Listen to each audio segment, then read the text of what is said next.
I'm Tim, welcome to Watch What, and thanks for logging on. Today we're looking at the Linde Werdelin Oktopus II Moonlite, part of a limited edition of only 59. This watch, like all of the watches showcased on our YouTube channel, Watch You Want Inc., represents actual inventory available for immediate purchase and delivery on our website, Watch You Want. And if you enjoy these videos, subscribe to our channel, Watch You Want Inc. on YouTube for the latest news, views, and reviews of high horology timepieces.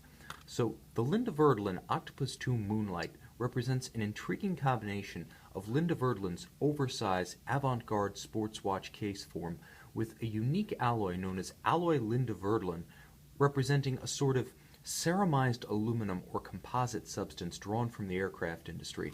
Now, on my wrist, you can see the Oktopus II Moonlite is very much in the image of the modern oversized sports watch. So in the vein of the Audemars Piguet Royal Oak Offshore or the Hublot Big Bang, the Oktopus II kind of flies the flag for Britain, Denmark, and Switzerland all at the same time. British business sense, Danish design, and Swiss craftsmanship is the recipe that Linde Werdelin has employed since its inception in 2002. And on the wrist, you can see the first major difference in philosophy here is how the lugs are formed. On my wrist, 6 1/3 inches, 16 centimeters in circumference, you can see just how compact this watch is, in spite of the fact that it's nominally a 44 millimeter watch, yet it's only 46 millimeters from the extremity of one lug to the extremity of the other. For comparison, something really big, like a Rolex Deep Sea Sea Dweller, is 44 millimeters, but it's 53 millimeters from the extremity of one lug to the extremity of the other.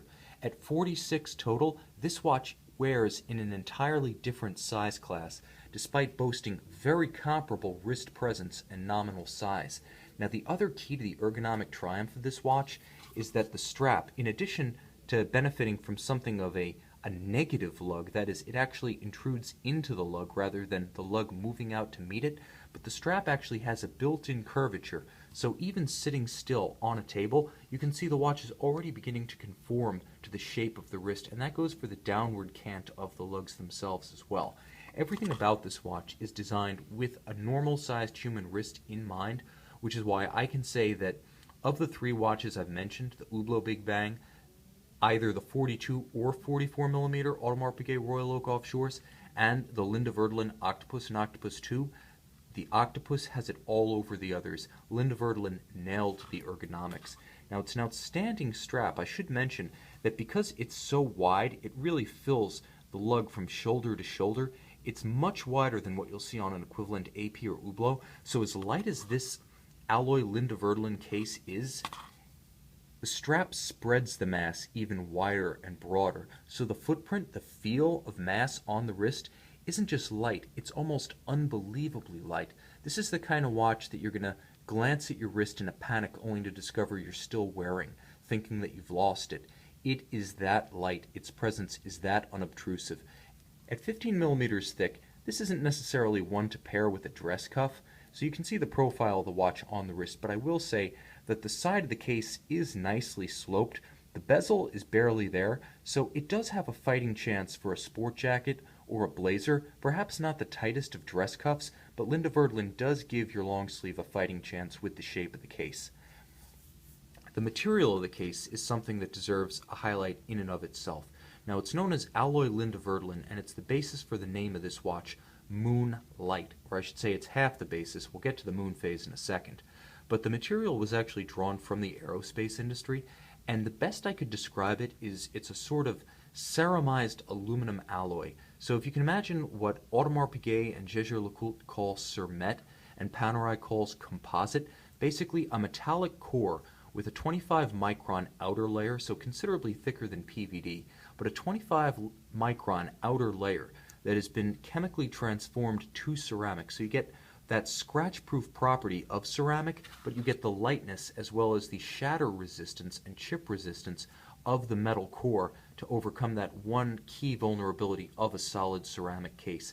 So you get lightweight and you get scratch resistance. You also get a remarkable chromatic treatment in the light. Now, the Linde Werdelin Oktopus II case features fascinating facets and geometries about its lugs and flanks, and the Alloy Linde Werdelin, which is not actually treated or powder coated, it doesn't have a physical vapor deposit or PVD layer on it. What you're looking at is the metal itself. It features alternating matte and brushed grain, and as you move it through the light, you see hints of yellow, of green, of gray, of gunmetal blue, even a little bit of orange in there, and it shifts constantly as you move the watch through direct light, through the sun, indoors or out. This material has a unique character to it that's almost chimera-like. It's a bit of a chameleon, and it's endlessly entertaining. Now, the same treatment's applied to the bezel itself, featuring a highly technical style. Linde Werdelin is all about celebrating the machine, and the brand really has been since the beginning.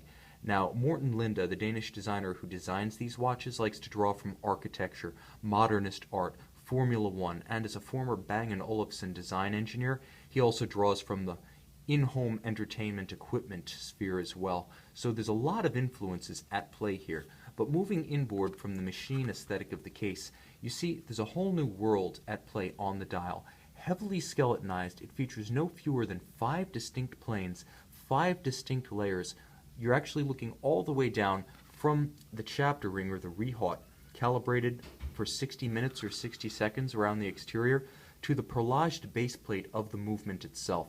And in between, what you're seeing are gorgeous, heavily loomed Arabic numerals, trapeze hands, likewise heavily loomed for outstanding nighttime visibility, or daytime visibility for that matter, and a photorealistic moon phase. Now, this was designed in conjunction with the legendary Swedish-born, Geneva-based independent watchmaker Sven Andersson.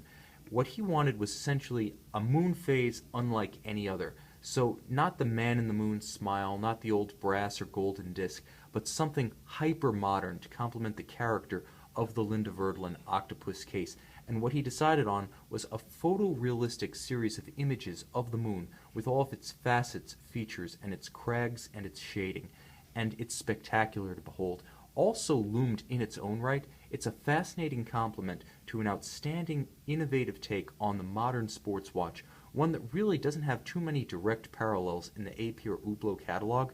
So, inasmuch as Linde Werdelin decided to take on a popular genre, you have to give them credit for issuing a very original take on that genre.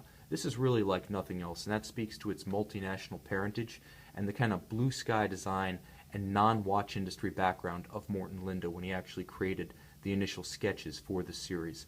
Everything about this watch plays as innovative, as independent, thoughtful, really a novelty that's not a trinket.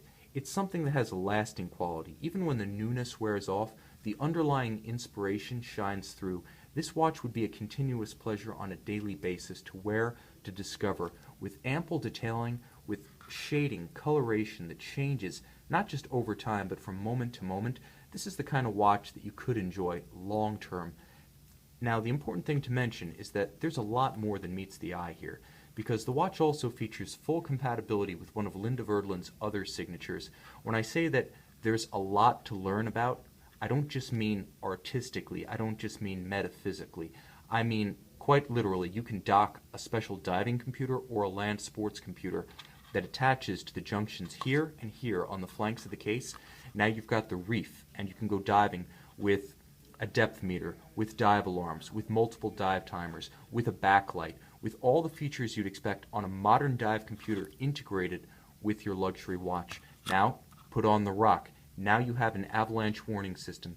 You have thermometers, barometers, compass, data logging, and a backlight, and more. All of this is available on the modular computers that Linde Werdelin sells.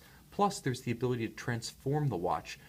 Now, the lugs themselves feature quick-release hex bolts, so you can swap out the straps. You can put on hide, you can put on rubber, you can put on different types of leathers in different colors. Linde Werdelin sells a universe of accessories to change the look of the watch.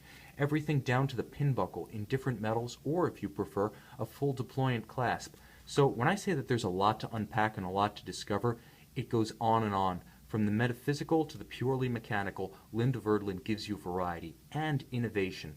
With the Linde Werdelin Oktopus II Moonlite, one of only 59 made in Alloy Linde Werdelin, 44mm automatic winding with a comprehensive photorealistic moon phase. Available on our website, Watch You Want.